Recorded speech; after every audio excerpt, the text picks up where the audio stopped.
जुगों जुगों से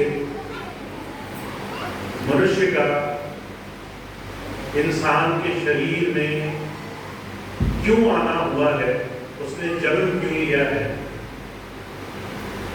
मनुष्य शरीर की विशेषता क्या है, उपयोगिता क्या है, इसके लिए बहुत बड़ी खोज रही है। हमारे जितने भी ऋषि मुनि, जितने भी संत महापुरुष, पैगंबर, औलिया, बड़े बड़े आध्यात्मिक पुरुष, योगी, जितने भी ऐसे आध्यात्मिक पुरुष आए जिनकी आप कहीं भी कुछ भी चर्चा करते हो, उन्होंने आकर के इस सवाल को संसार में खोजने की कोशिश करी है। आखिर हम जन्मे क्यों हैं, और अगर ये संसार ही सब कुछ था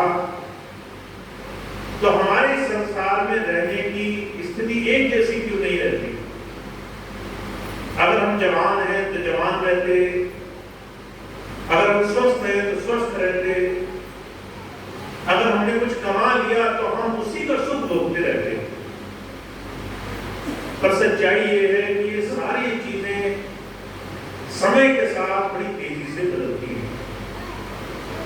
ना किसी का यौवन रहता है, न किसी की सुंदरता रहती है, न किसी के पास दुनिया की कमाई दौलत ठहर सकती है, न दुनिया की कोई भी उपलब्धि सारा जीवन हमारा साथ देगी।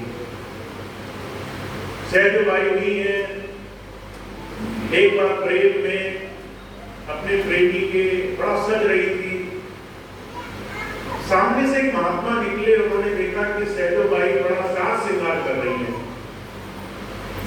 तो महात्मा जी ने एक गोली मारी, कहा जाना है रहना नहीं, यही 20/20, तनिक सुहाग के काटने सहजो बुद्धे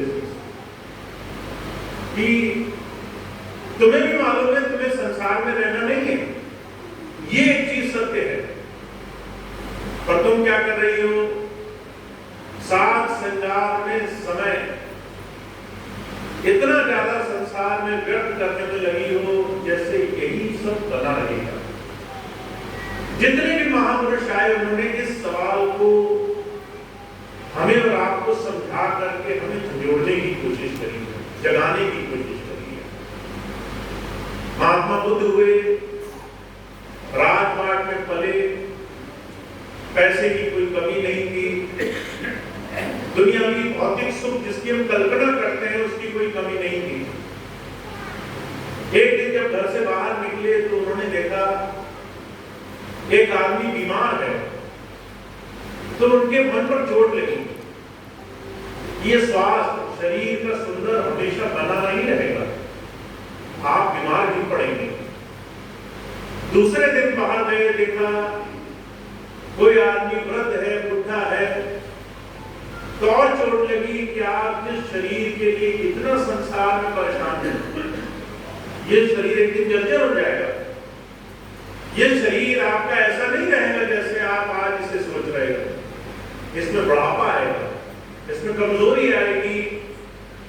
तीसरे दिन बाहर निकले तो देखा कोई अकस्मात भरी जवानी में शरीर छोड़ गया।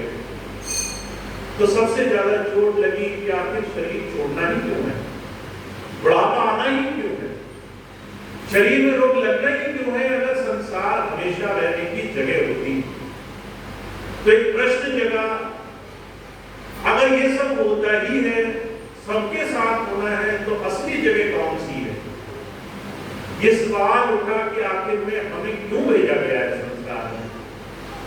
अगर हम संसार को भोगने के लिए रहते तो चीजें एक जैसी रहनी चाहिए। जितने भी संत महापुरुष ज्ञानी अभ्यस्त पुरुष आए और उन्होंने जीवन को इस नजरिए से देखा, उन्होंने जीते जी अपने इस शरीर में रहते इस सवाल को खोजने का प्रयास किया है। हमारे स्वामी जी महाराज अक्सर एक घटना सुनाया करते थे। एक रात